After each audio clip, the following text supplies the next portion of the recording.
तो इस प्रकार से हिंदू त्योहारों पर जब भी न्यायपालिका की तरफ से कोई फैसला सुनाया जाता है तो पुलिस और प्रशासन उस पर काफ़ी कठोरता से कार्रवाई करता है, उसका काफ़ी कठोरता से पालन करता है, और तब कोई भी लॉ एंड ऑर्डर की सिचुएशन क्रिएट नहीं होती, कोई भी कानून व्यवस्था में प्रॉब्लम तब क्रिएट नहीं होती है। दोस्तों, 5 दिन पहले मुंबई के मानकुर क्षेत्र में करिश्मा भोसले जी ने उनके बिल्डिंग के ही पास वाली जो मस्जिद है वहां पर जाकर विनम्रता से लाउडस्पीकर की आवाज़ कम करने के लिए विनंती की थी। पर इसके बाद में क्या हुआ वो हमने वीडियो में देखा ही। वहाँ पर काफ़ी सारे 100-200 लोग, पुरुष और महिला, इकट्ठा हो गए थे करिश्मा भोसले जी का विरोध करने के लिए।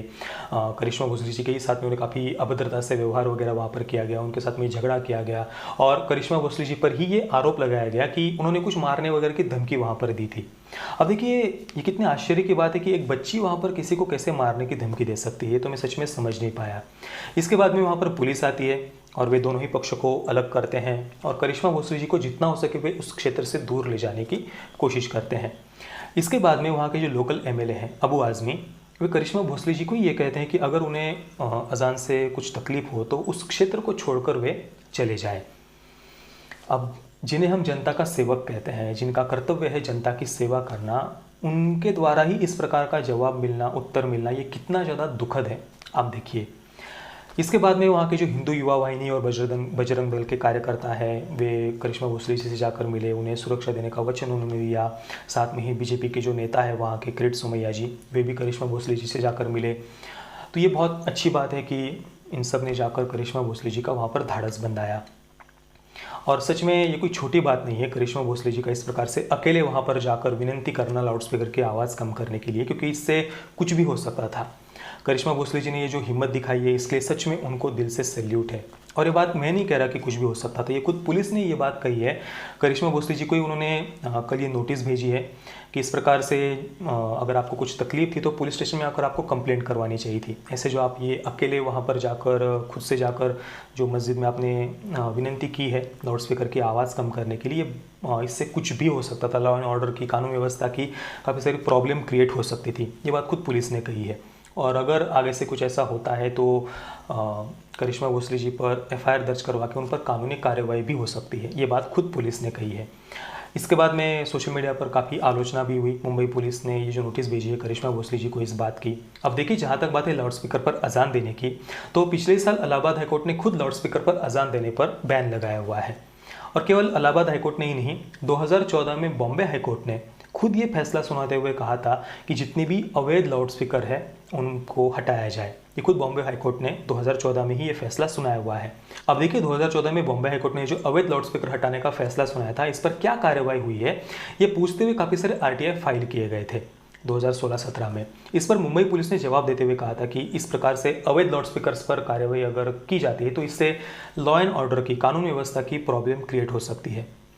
इस वजह से इस पर कोई भी अभी तक कार्रवाई नहीं की गई है, ये मुंबई पुलिस ने खुद कहा था। और यही बात उन्होंने करिश्मा भोसले जी को ये जो नोटिस भेजी है उसमें भी उन्होंने यही बात कही है कि इस प्रकार से अगर कोई खुद वहाँ पर जाकर लाउडस्पीकर की आवाज़ कम करने की विनंती करता है तो इससे कानून व्यवस्था की, लॉ एंड ऑर्डर की सिचुएशन, कुछ प्रॉब्लम क्रिएट हो सकती है।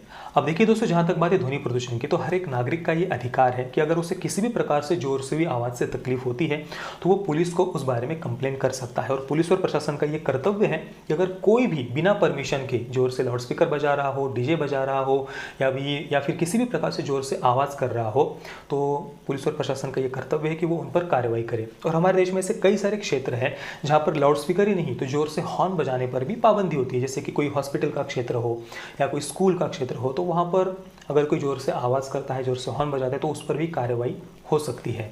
केवल इतना ही नहीं, हर साल आपने देखा हो कि जब भी गणेशोत्सव आता है तो एक टाइम फिक्स कर दिया जाता है कि भाई इतने बजे तक ही आप भजन, आरती, गाने वगैरह स्पीकर पर बजा सकते हैं।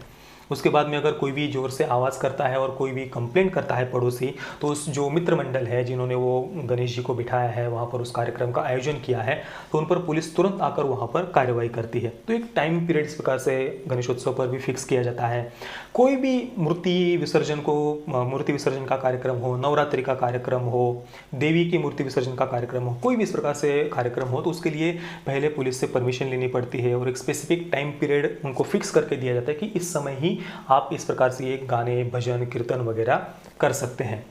इतना ही नहीं, जब जन्माष्टमी आती है तो आपने देखा होगा कि दही हांडी की ऊंचाई कितनी होनी चाहिए, इस पर भी हाईकोर्ट अपना तुरंत फैसला सुनाता है कोई भी अगर PIL दर्ज करता है तो। इसके अलावा जब दिवाली पर आपने तो देखा ही होगा किस प्रकार से ध्वनि प्रदूषण की तुरंत कुछ लोगों को याद आ जाती है, जिन्हें न्यू ईयर पर याद नहीं आती, पर दिवाली पर अच्छी तरीके से उनको वायु प्रदूषण, पर्यावरण के प्रदूषण की याद आ जाती है और वे तुरंत इस पर बैन वगैरह, पटाखों पर बैन वगैरह लगा दिए जाते हैं। तो इस प्रकार से हिंदू त्योहारों पर जब भी न्यायपालिका की तरफ से कोई फैसला सुनाया जाता है तो पुलिस और प्रशासन उस पर काफ़ी कठोरता से कार्रवाई करता है, उसका काफ़ी कठोरता से पालन करता है और तब कोई भी लॉ एंड ऑर्डर की सिचुएशन क्रिएट नहीं होती, कोई भी कानून व्यवस्था में प्रॉब्लम तब क्रिएट नहीं होती है। पर बॉम्बे हाईकोर्ट और इलाहाबाद हाईकोर्ट के द्वारा जो लाउड स्पीकर पर फैसला सुनाया गया है उस पर अभी तक भी पुलिस और प्रशासन ने कोई भी कार्रवाई नहीं की है और अगर कार्रवाई की होती तो करिश्मा भोसले जी को इस प्रकार से खुद अकेले वहाँ पर जाकर वहाँ पर विनती नहीं करनी पड़ती लाउड स्पीकर की आवाज़ कम करने के लिए।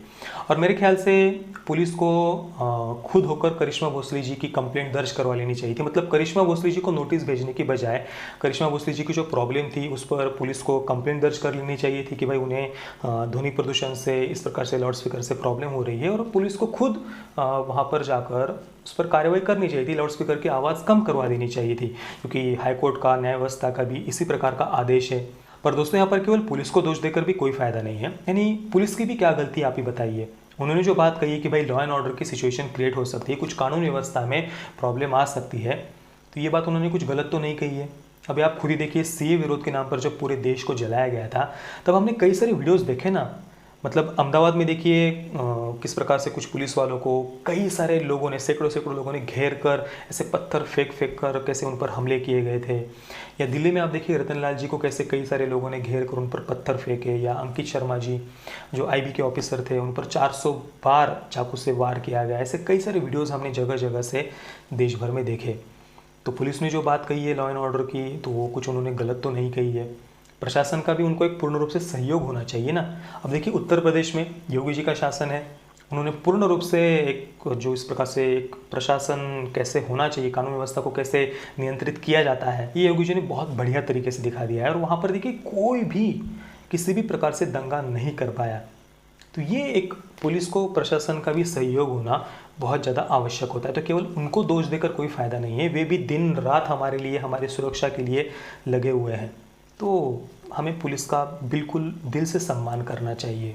बाकी करिश्मा भोसले जी को फिर से एक बार दिल से सैल्यूट, और हम आशा करते हैं कि भविष्य में कभी ना कभी पूरे देश में पुलिस और प्रशासन इलाहाबाद हाईकोर्ट के फैसले पर अमल ज़रूर करेगा। जय श्री राम, वंदे मातरम।